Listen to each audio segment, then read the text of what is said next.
Joe, I really don't think the folks in Columbus realize what a powerful grassroots effort this is. I was at a picnic earlier today, proud to be a Slovenian day in Ashtabula, and not one, but two people came up to my group of friends as we were eating some Slovenian sausage and celebrating our heritage. Not one, but two different people came up with a petition to circulate to abolish property taxes. Amen. And that wasn't I wasn't the one handing out the petitions. That was folks, in Ashtabula handed out these petitions at a Slovenian cultural picnic.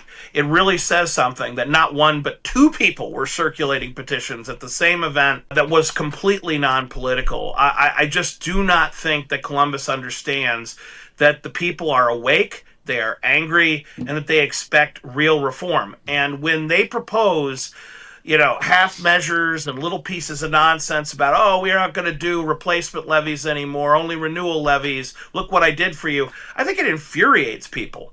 I really do. And I'm not suggesting that we don't need to reform the finer points of the property tax law and all of our tax laws in Ohio, but finer points will not solve the problem here. Finer points are things you have the luxury of working on after you fix the big problems, and they've let these problems fester now for years. It is far too late for them to say, we need more time, we need to be thoughtful. They've literally had years to debate these issues. They've created a committee, and after 2 years, what do we have? We have a report gathering dust with none of the proposals implemented into law. And the things that they're proposing now weren't even in the report. So there's been no consistency. There's been no drive out of Columbus.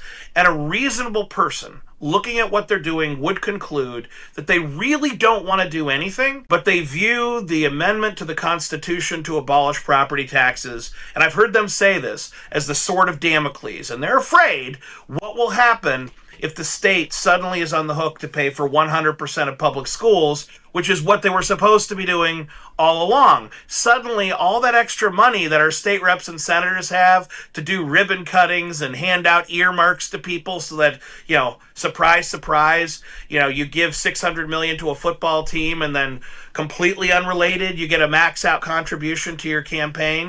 Who could have seen that coming? They won't have that money anymore. The state budget will still balance. The law requires it to.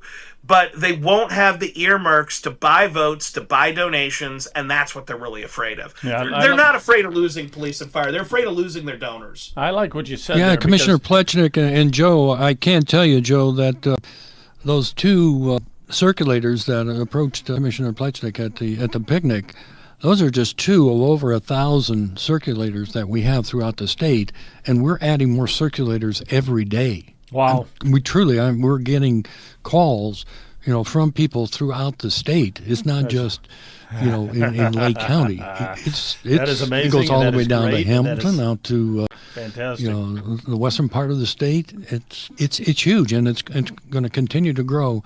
And we're not going to give up. So I just like if anybody's Senator Serino is listening to this, Jerry, we're not going to give up. Yeah.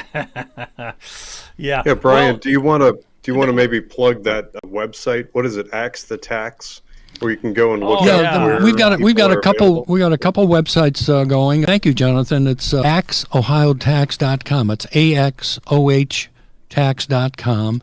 And then the other one is with the great group in Keith Davies and Beth Blackmar's group in Cuyahoga County. They're doing a great job. They're Citizens for Property Tax Reform.com. You could find any information. You can also volunteer if you want to be a circulator, or if you need to. We would like to sign a petition. We're adding new events every week, and coming in the summer months, we're going to go to the fairs where we can, get a lot of people in one venue. In fact, even in Lake County, if somebody calls and wants to sign a petition, I'm going out to their house to get them to sign. So we're serious about this. At least one of those sites, there's a list of locations. So you can look up and see when and where somebody is going to be available for signing. And I know a few times recently in Lake County in particular, Lake and one I know of in Geauga, somebody just went for a span of hours and just sort of parked themselves in a high traffic area, like next to a grocery store or a high traffic shopping mall or something. And they've just told people on social media, and it's posted on the website. So you can literally just drive up to some convenient spot in a big parking lot, add your signature, and keep driving. And that's consolidated and published on those websites. So let's get out there, people. Let's get after it and add your signature to that thing. When you find it, when you find somebody with one of those clipboards, these are the good clipboards, not the leftist lying. And the only requirement is a registered voter. And that's the only requirement, just a registered voter. Any registered voter. Republican, the other Democrat, it doesn't matter. Yeah, this is a nonpartisan issue. We're fighting for everyone because it really is immoral to tell somebody that in the house you've lived all your life, you paid off the mortgage, it's yours, and then the government in 3 years can foreclose on you if you don't pay those property taxes. 3 years you could lose your house. Yeah, and then they just keep accumulating. Just take it over. Those tax bills just keep accumulating too over those 3 years. If you don't have the money to pay it the first year, how are you going to pay it the third year, right? And people, Social Security, senior citizens and that losing their homes over this, it's got to stop. And also the younger generations.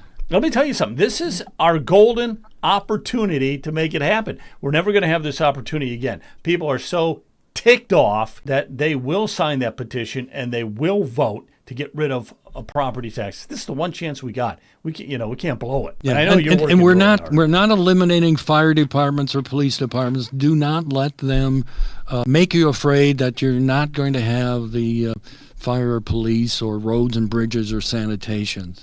That's just fear-mongering on their part. And Brian, to follow up on that point, when I interviewed with Newsweek, I laid out in detail how we could just take the state budget back to 2023 levels, and that would pay by itself.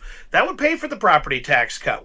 I don't know about you, but 2023 was fine for me. We didn't live in a post-apocalyptic hellscape. The truth is we could cut all of the government in Columbus to zero and no one would even notice for a couple of years. Maybe true. you'd be like, well, maybe my appeal didn't go through the Ohio Supreme Court. Other than that, we wouldn't even notice. So the reality is it would not be an earth-shaking change, and it's not even a massive change to the budget, a less than 20% cut. I mean, that's not bankruptcy, that's not substantial restructuring, that's basically just forcing these bigwigs in Columbus to ratchet things back a little bit. It's not a huge deal, and they try to make it into it and act as though we won't have police, fire, or roads. We all know that if they tried to actually cut police, fire, and roads down to nothing, every last politician in Columbus would have their butts kicked and unelected. It is not on the table. It will never happen. But it's what they want to throw at you so that you won't force them to make the difficult choices. They are very concerned that all that extra money sloshing around their budget that they use to buy votes and endorsements and support and donations, they're worried that that money is about to be gone. That's what we're really talking about. We're talking about whether or not politicians will have extra money in their budget to buy support. We're really asking, do you want the state Senate to have so much money that they can give the Browns $1 billion? If the answer is yes, you really shouldn't sign this petition. But if you're not worried about giving billions to power plants and football teams, every couple years someone's running for Speaker or Senate President, if you don't want to fund corruption, sign the petition. You got it. Very good. All right. I think we're going to call it a night tonight. I want to thank everybody. Linda Caudill, thank you very much for joining us. Shelby, thanks for hopping in. John Pleshnik, thank you again. And, of course, Brian, Jonathan, thank everybody. We're going to get out of here. It's just so freaking hot. I got to get out of here. But you guys have a good night, okay? Take care. See you. Good night, everyone. Thank you, Linda. Thank you, Shelby. Bye-bye. Thank you, John.